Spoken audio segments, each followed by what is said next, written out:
The morning was cold in the way that winter mornings can be when you're not expecting it. The temperature had dropped overnight, and there was frost on the windows of Theodore's car as he drove to work.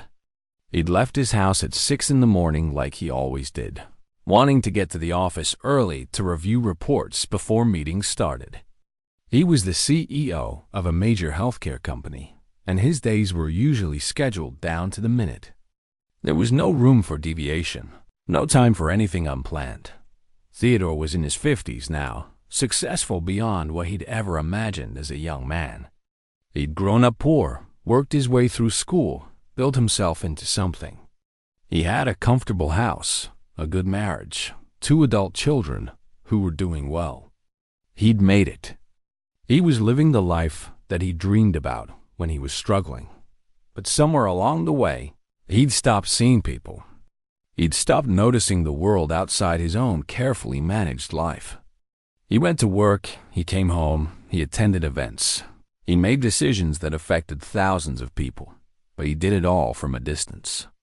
He was successful, but he'd somehow become disconnected from the human reality of what that success meant.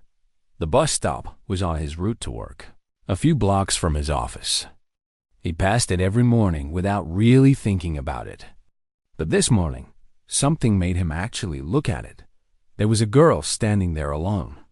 She couldn't have been more than 10 or 11 years old. She was wearing a thin jacket, the kind that kids wear in the fall, not the kind that's appropriate for freezing temperatures. She had no hat, no gloves.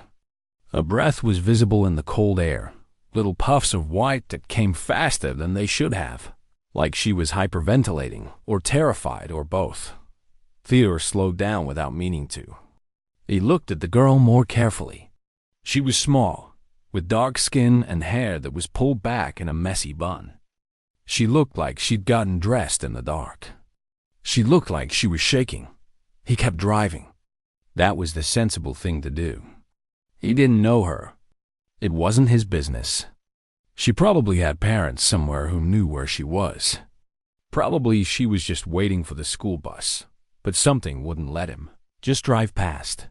He pulled into a nearby parking lot and sat there for a moment, trying to figure out what he was doing. This was ridiculous. He was going to be late for work.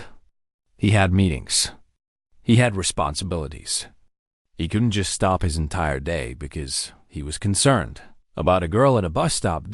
And yet Theodore got out of his car and walked back to the bus stop. The girl saw him coming and her whole body tensed. She took a step back, ready to run. "Hey," Theodore said, keeping his voice gentle. "I'm not going to hurt you. I just want to make sure you're okay. You look cold." The girl looked at him with eyes that were too old for her face. Eyes that had seen things a child shouldn't have to see. "I'm fine," she said. But her teeth were chattering, and her arms were wrapped around herself. "You don't look fine," Theodore said. He came closer slowly, moving like he would move around a scared animal. "What's your name?" "Zoe," the girl said. She was still tense, still ready to bolt. "Hi, Zoe. I'm Theodore. I'm heading to work, and I noticed you out here in this cold without a proper coat. I'm worried about you. Do you have somewhere you're supposed to be?" Zoe looked down at the ground. "The bus," she said quietly. "Which bus?" Theodore asked. "The one that goes to the shelter," Zoe said. She said it like it was obvious. Like everyone knew that she was trying to get to a shelter in the morning, instead of going to school or going home or doing whatever normal kids did. Theodore felt something in his chest shift. A shelter. This girl was trying to get to a shelter. "Zoe," he said carefully, "where are your parents?" Zoe's face got harder. "That's not your business," she said. "You're right," Theodore said. "It's not. But you're standing out here in the freezing cold, and you look like you could use some help. Can I help you?" Zoe looked at him with suspicion. "Why would you help me? You don't know me." "No," Theodore agreed. "I don't. But I'm a parent, and I have a conscience. and I can't just drive past a child who's clearly in distress. So let me ask again. Can I help you? Zoe was quiet for a long time. Theodore could see her weighing her options, trying to figure out if this man was dangerous or trustworthy or something in between. I'm cold, she said finally. It was the first thing she'd said that sounded like a child instead of someone much older. I know, Theodore said. Come on, let me at least take you somewhere warm. We can figure out the rest from there.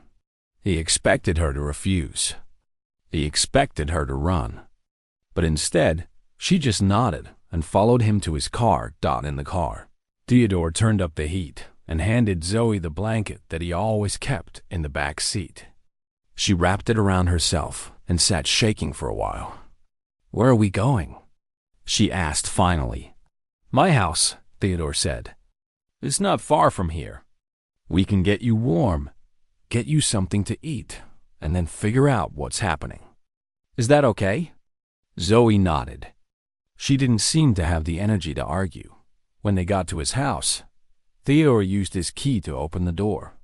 His wife had already left for her own work, so the house was quiet and empty. He took Zoe to the living room and had her sit on the couch while he adjusted the thermostat and brought more blankets. Do you want some hot chocolate? He asked. Zoe just nodded. In the kitchen, Theodore made hot chocolate from scratch, the way his mother had taught him when he was young. He heated the milk, added the chocolate and sugar, stirred it carefully. When he came back into the living room, Zoe was still wrapped in blankets, shaking less but still cold. She drank the hot chocolate like she hadn't had anything warm in a long time. Maybe she hadn't. How long have you been trying to get to the shelter? Theodore asked gently. A few days, Zoe said. I keep trying, but I'm not fast enough. I always miss the bus, or someone stops me, or something happens. Why are you trying to get to a shelter? Theodore asked. Where are your parents? Zoe looked at the hot chocolate. My mom is sick, she said. It was a careful phrase, Theodore realized. It was what you said when you couldn't say the real thing. When you couldn't say that your mother was addicted to drugs or alcohol or something else that made her unable to be your parent. And your father? Theodore asked. Don't know where he is, Zoe said. Never did. Is there someone else? A grandmother, an aunt, someone? Zoe shook her head. What about your mom's boyfriend? Theodore asked. He was guessing, but the way Zoe's body tensed told him he was right. He's not nice, Zoe said. It was the understatement of the century. Theodore could read between the lines. Zoe, Theodore said carefully, has he ever hurt you? Zoe didn't answer, but she pulled the blanket tighter around herself. And that was answer enough. Theodore felt something inside him shift. He looked at this child, this tiny human who was trying to navigate a world that was far too hard for someone her age, who was trying to save herself because nobody else was doing it, and he felt his comfortable, ordered life crack a little bit. You're safe with me, he said. He said it like he meant it, because he did. Let's get you warmed up, and then we can figure out what comes next. But I need you to know that you don't have to be afraid right now. You're safe. Zoe looked at him, and for a moment, something in her expression softened. Just a little bit. Just enough to show that there was a child in there, underneath all the survival instincts and trauma and fear. How do I know I can trust you? She asked. You don't, Theodore said honestly. But I'm going to give you my phone, and you can call anyone you want. You can verify who I am. You can check my house, look around, do whatever makes you feel safe. But I'm not going to hurt you, and I'm not going to make you do anything you don't want to do. He went upstairs and came back with his phone. He handed it to Zoe. She looked at it like it was a foreign object, like she wasn't sure what to do with it. You can call someone, Theodore said. If you want, to verify who I am. Or you can just keep the phone in case you need it. Zoe held the phone in her small hands. She didn't call anyone, but she held onto it like it was a lifeline. Theodore realized that his entire day had just shifted. He wasn't going to work. He wasn't going to those meetings. Something far more important had just walked into his life. Wrapped in a thin jacket and desperation, he pulled out his own phone and called his assistant. "I'm not coming in today," he said. "There's been an emergency. Cancel my meetings. I'll email you the details later." Then he looked at Zoe, this girl who'd been standing at a bus stop in the freezing cold, trying to save herself because nobody else would. "Let me make you something to eat," he said, "and we can talk about what comes next." He didn't know yet how much his life was about to change. He didn't know that this moment, this decision to stop his car and talk to a girl at a bus stop, would become the most important moment of his adult life. He just knew that he couldn't turn away. And sometimes, that's all you need to know. Over the next few hours, Zoe slowly began to trust Theodore. It didn't happen all at once. Trust was something that had to be built carefully, brick by brick, with consistency and kindness. Theodore understood this. He didn't push her to talk. He just made her comfortable and let her know that he was listening whenever she was ready. After the hot chocolate, he made her breakfast. Real breakfast, not the quick cereal kind, but eggs and toast and bacon. Zoe ate like she hadn't eaten in days, which Theodore suspected might be close to the truth. She didn't talk while she was eating. She just focused on the food, making it disappear plate by plate. When she was done, Theodore made tea for himself and sat across from her at the kitchen table. "Zoe," he said gently, "I need to understand what's happening so I can help you properly. Will you tell me your story?" Zoe looked at her empty plate. She picked up a piece of toast crust that she'd left and nibbled on it, even though she'd already finished the main meal. "My mom used to be different," Zoe said finally. Her voice was quiet, like she was talking to herself. "When I was little, she was normal. She took me to school. She made dinner. She liked to sing in the kitchen." Theodore listened without interrupting.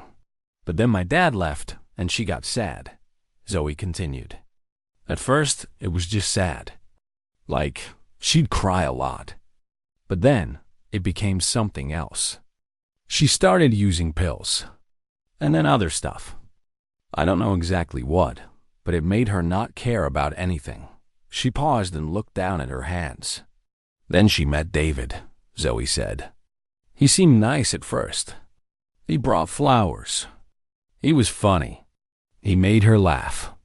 I thought maybe he could help her get better, help her go back to being my mom." Zoe's voice got quieter. "But he wasn't nice. Not really. He was nice when other people were around, but when it was just us, he was different. He would say mean things. To her and to me. He would get angry about stuff that didn't matter." Theodore felt his hands clench into fists, but he kept his voice calm. "Did he hurt you, Zoe?" Zoe nodded slowly. Not bad," she said, but Theodore could tell she was downplaying it. "He'd grab me hard. He'd push me. He'd yell in my face. Sometimes he'd lock me in my room when my mom wasn't paying attention." She stopped talking and stared at a spot on the table. "My mom knew," Zoe said finally. "I think she knew. But she couldn't do anything about it because she needed him. She needed him to pay for her drugs, and she needed him because she didn't have anyone else. So she just pretended like it wasn't happening." Theodore's heart was breaking for this child, for her impossible situation, for the fact that she was trying to explain why her mother couldn't protect her like she owed it to him to make sense of it. "That's not your fault," Theodore said. "What your mom chose to do, what David did to you, that's not your fault."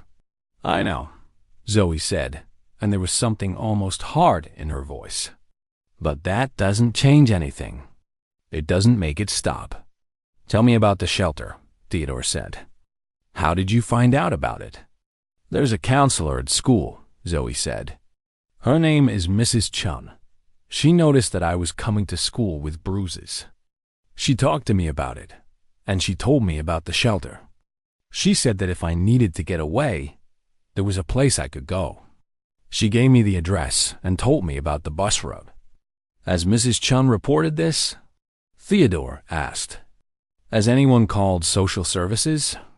"I don't know," Zoe said. She said she was going to have to report it because it's the law. But she also said that if I wanted to go to the shelter instead of going into the system, I should do it quickly before things got involved. Theodore understood what Mrs. Chun had been trying to do. She'd been trying to give Zoe agency, trying to let her choose her own path, trying to help her avoid the sometimes traumatic process of being taken into protective custody. "How long have you been trying to get to the shelter?" Theodore asked. 3 days, Zoe said. "I've tried every morning, but I keep messing up. Either I miss the bus, or I don't have the right money, or something goes wrong. And then I have to go back home and pretend like nothing happened." Theodore thought about what that must have been like. A child, trying to escape, failing repeatedly, having to go back to an unsafe situation, trying again. "Zoe," he said, "have you been going to school during this time?" "Some days," Zoe said. "Not if I'm too tired or if David is being really bad. Mrs. Chun has been covering for me when she can." Theodore was starting to understand the full picture.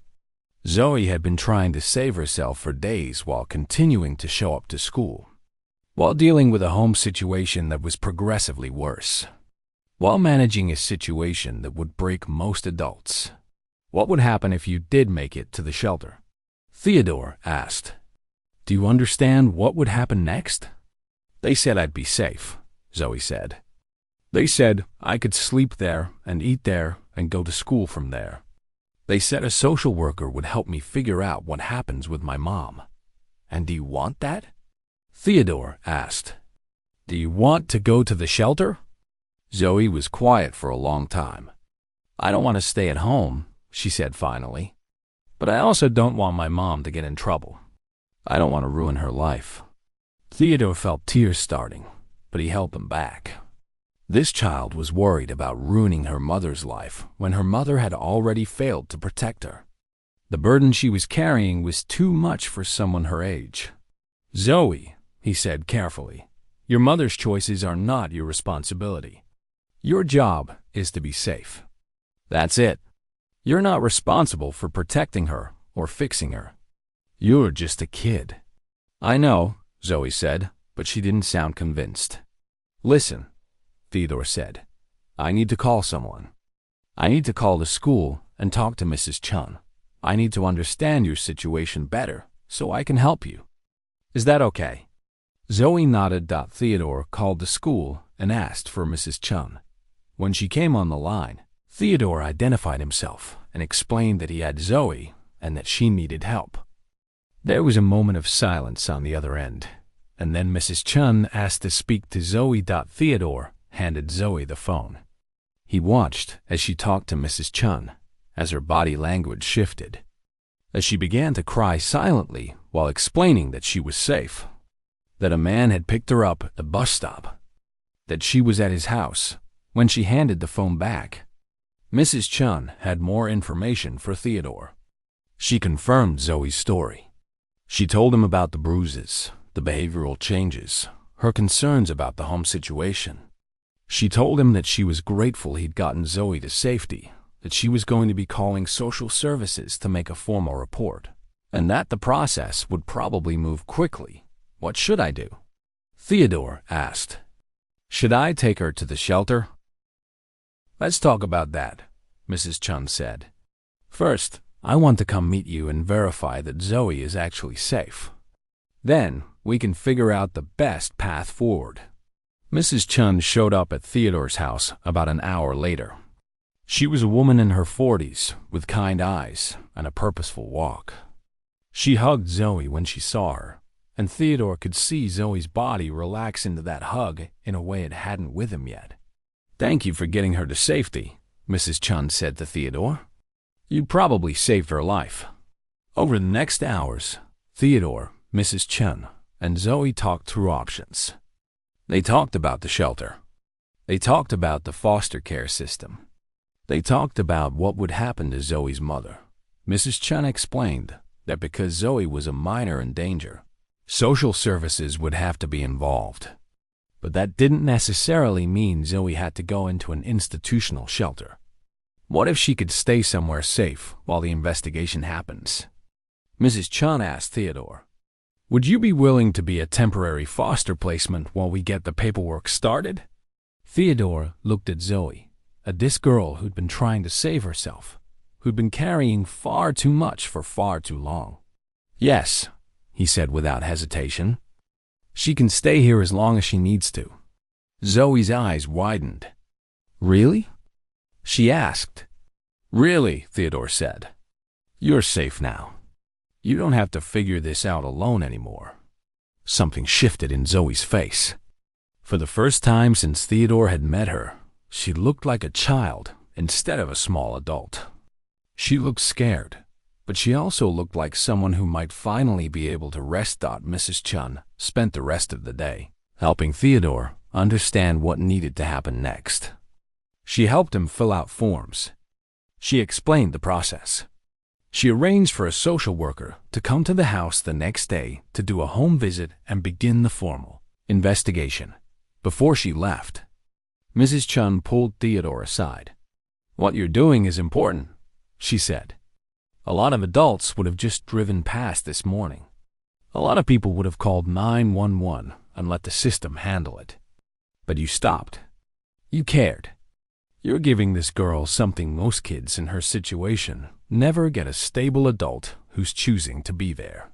After Mrs. Chen left, Theodore set up the guest room for Zoe. He found clean sheets and pillows and a soft blanket. He showed her the bathroom, explained where everything was. He gave her time alone to decompress. That night, as they were eating dinner together, Zoe said something that stuck with Theodore. "Why did you stop?" she asked. "At the bus stop. Why did you care about a kid you didn't know?" Theodore thought about this. He thought about his comfortable life, his disconnection from the world, his ordered schedule that left no room for anything unexpected. "Because you're a human being," he said finally. "And you mattered. You still matter. You always mattered, even when nobody was paying attention. And I couldn't just drive past that." Zoe didn't say anything, but she finished her dinner, and later that night, Theodore heard her sleeping in the guest room, actually sleeping. Not the alert, ready-to-run sleep of someone in danger, but real sleep, and Theodore realized that his life had just fundamentally changed. That stopping his car at a bus stop had set him on a path that would reshape everything he thought he knew about what was important, about what mattered, about what it meant to be human and to have compassion. He sat in the darkness of his living room, thinking about Zoe in the room upstairs, finally safe, finally able to rest. And he understood that this was one of the most important decisions he'd ever made. After Zoe fell asleep on Theodore's couch that first day, he sat in his study with his laptop and started doing what he did best. He started investigating. He had resources that most people didn't have. He had connections. He had the ability to make calls and get answers. And he needed to understand exactly what situation Zoe was in and how to help her properly. First, he searched for information about Zoe's case in the social services database. He had a friend who worked in that system, someone who owed him a favor from years ago. He called her, explained that he'd encountered a child who'd indicated she was trying to access shelter services, and asked if she could help him find the case file. An hour later, his friend called back with information that made Theodore's blood run cold. Zoe had been in the system. She had a case file. She had a caseworker assigned to her. But the case had been marked as inactive for the past 4 months because the caseworker had left the department and hadn't transferred the file properly. Zoe had fallen through the cracks. Nobody was checking on her. Nobody was making sure she was safe. Theodore's friend emailed him the file, and he read through it carefully. Zoe's mother, whose name was Linda, had been arrested twice for drug possession. She'd completed one rehabilitation program but had relapsed. There were notes about a boyfriend, description matching what Zoe had said. There were concerns noted by previous caseworkers about his behavior, aggressive language, potential for violence. But nothing had been done about it because the case had become inactive. Most disturbing was the last note in the file, dated 4 months ago. It said, "Attempting to contact mother to conduct welfare check. We'll follow up." But there was no follow-up. The caseworker had written that note and then abandoned the job, leaving Zoe in danger with nobody watching. Theodore called his friend back. "What's the process for getting this case active again?" he asked. "It's complicated," she said. The caseworker should have transferred the file, but they didn't. You'd need to file a report, indicate that you have concerns about the child's welfare. Then it goes to assessment, and a new caseworker gets assigned. "How long does that take?" Theodore asked. "Weeks, usually," she said. "Maybe longer if the system is backed up." Which it always is. Theodore felt anger rising in him. Weeks. Zoe had been alone, trying to survive, trying to get to a shelter on her own. And it would take weeks to get the system to officially care about her again. "What if I file a report right now?" he asked. "You can," she said. "But Theodore, I need to be honest with you. Even with a report, the system is slow. And in the meantime, what are you going to do with this child?" That was the real question, wasn't it? Over the next few days, Theodore began to understand the full complexity of Zoe's situation. He filed a report with Child Protective Services. He hired a lawyer to help navigate the legal system. He contacted Zoe's school and learned that she'd been registered but hadn't attended in weeks. He spoke with her teacher, who said Zoe was smart but had seemed increasingly distressed over the past months. He also tried to contact Zoe's mother. It took some searching, but he found her at a treatment center. When he called, Linda's voice was shaky and fragile. "My daughter," she said when he introduced himself and explained why he was calling. "Is she okay?" "Do you have my daughter?" Theodore explained the situation carefully. He told her that Zoe had been trying to get to a shelter, but she was unsafe in her current situation, that something needed to change. "I know," Linda said, and he could hear tears in her voice. "I know she's not safe. I can't protect her from him. I've tried, but I can't. When I'm using, I can't keep her safe. And even when I'm not using, I'm too weak to stand up to him." "What would you want for Zoe?" Theodore asked. "I want her safe," Linda said immediately. "I want her with someone who can take care of her properly.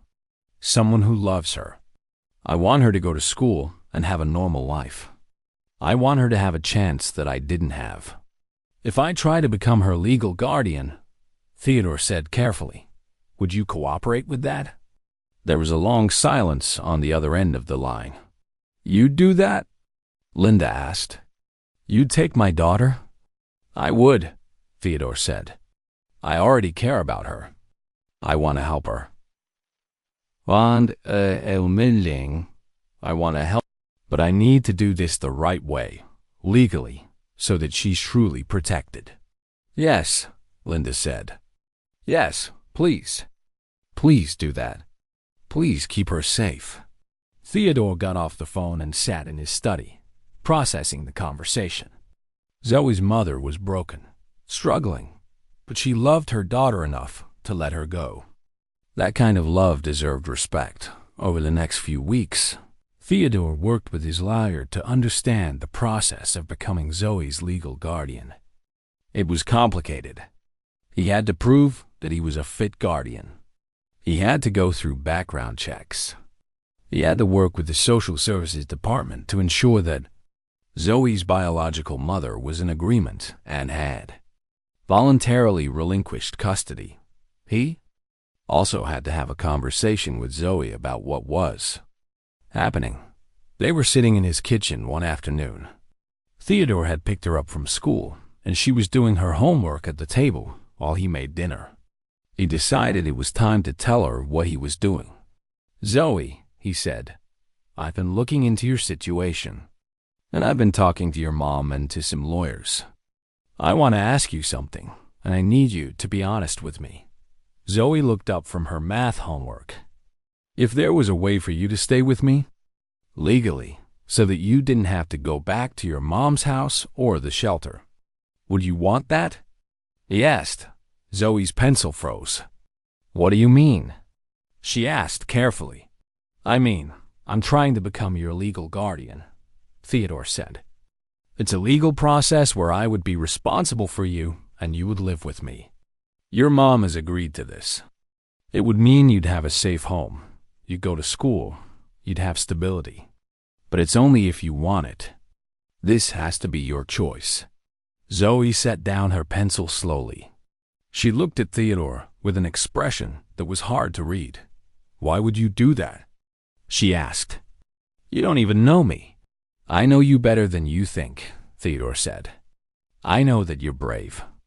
I know that you're smart. I know that you tried to save yourself because nobody else was helping.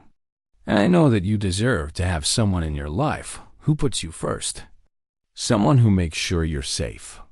People don't just do that," Zoe said. There was something like hope in her voice, but also deep skepticism. "People don't just take in kids they don't know." "Some people do," Theodore said. "Not enough people, but some. And I want to be one of those people for you." Zoe's eyes got shiny with tears, but she didn't let them fall. "What if I mess up?" she asked. "What if I'm too much trouble?" "Then we figure it out," Theodore said. "That's what family does. We mess up sometimes, and we work through it. But we don't abandon each other." Over the next month, Theodore's investigation into the system that had failed Zoe revealed even more problems. The caseworker who'd abandoned her case was one of several workers who'd left without properly transferring their cases. The social services department was understaffed and overwhelmed. Children were falling through the cracks regularly. Zoe wasn't an anomaly. She was just one of many kids who'd been left without support because the system was broken. Theodore started attending meetings with the department. He used his resources and his connections to highlight the problem. He proposed solutions. He offered to fund a private organization that could help bridge the gaps while the government system was being fixed. He used his position and his influence to draw attention to what was happening. But more importantly, he focused on Zoe. The guardianship was finalized on a cold afternoon early spring. They went to the courthouse, and a judge signed papers that made Theodore Zoe's legal guardian. When they walked out of the courthouse, Zoe was officially, legally, his daughter. "You're mine now," Theodore said to her. He said it gently, like a promise. "And you're mine?" Zoe asked. There was something vulnerable in the question, like she was asking to be claimed in return. "Yes," Theodore said. "I'm yours. You're my daughter, and I'm your father. That's what this means." Zoe started to cry then, real tears that came from somewhere deep inside her. She cried for all the months she'd been alone. She cried for the mother who loved her but couldn't help her. She cried for the system that had forgotten her. She cried for the system that had forgotten her. And she cried because finally, someone had chosen her. Theodore held her while she cried. He held her like she'd never been held before. He held her like she was precious and valuable and worth fighting for.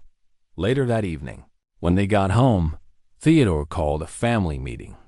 His wife had been incredibly supportive through all of this, and his adult children had come home to meet their new sister. They all sat in the living room together, and Theodore made an announcement. "This is our family now," he said. "Zoe is our daughter and our sister, and we're going to do everything we can to make sure she knows that she's loved and that she's safe and that she belongs here." Zoe sat on the couch between Theodore's wife and his daughter. And for the first time since she'd been standing at that bus stop in the freezing cold, she looked like a child. She looked like someone who could finally breathe. Theodore realized in that moment that his investigation into the system, his effort to help other children, his attempts to fix the broken machinery of social service, all of that was important. But this moment, this family gathering, this commitment to one child, this was what mattered most. This was where real change happened. Not in policy papers and meetings, but in the everyday act of choosing to love someone and building a life together. And as he looked at Zoe, surrounded by family, beginning to smile for the first time in what he knew had been a very long time, Theodore understood that stopping his car at that bus stop had been one of the best decisions he'd ever made.